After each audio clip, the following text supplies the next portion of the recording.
Amidst the city's sprawling skyline, the early morning sun cast a golden glow on the streets below. The urban landscape, normally teeming with life, was eerily quiet as the young police officer Ryan patrolled his usual beat.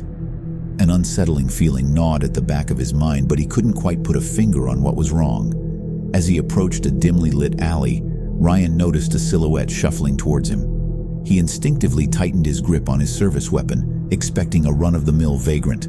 But as the figure emerged from the shadows, his heart sank. The person's face was contorted with an otherworldly hunger, and their movements were erratic and clumsy. Before Ryan could react, the creature lunged at him, its jaws snapping. It all happened so quickly. Ryan managed to draw his gun and fire a single shot, sending the undead attacker sprawling to the ground. Shocked and trembling, he quickly radioed for backup, not realizing that this was only the beginning. Within minutes, the reports started pouring in from all over the city.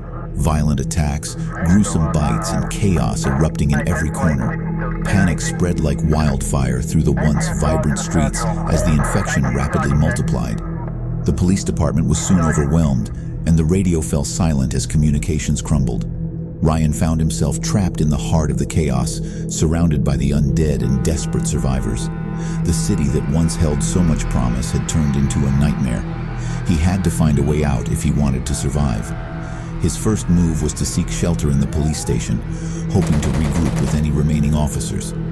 But when he arrived, he found the building overrun with the infected and his fellow officers fighting a losing battle.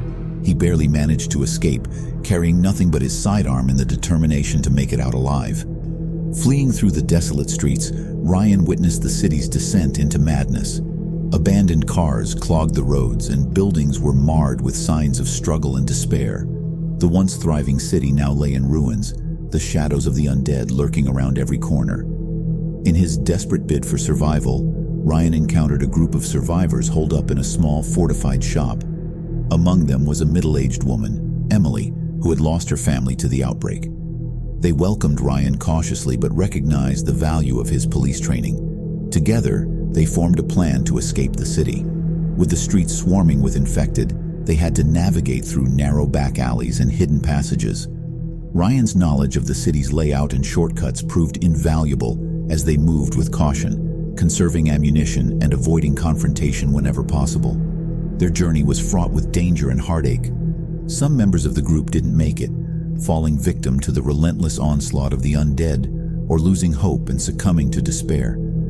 Each loss weighed heavily on Ryan, but he knew he had to keep moving if he wanted to stay alive. As the sun began to set on the once thriving city, the small band of survivors finally reached the outskirts. The city's grim silhouette faded into the distance behind them, but the echoes of the terror they had endured would forever haunt their memories. Ryan and Emily held each other tightly as they found refuge in a secluded cabin far from the infected hordes.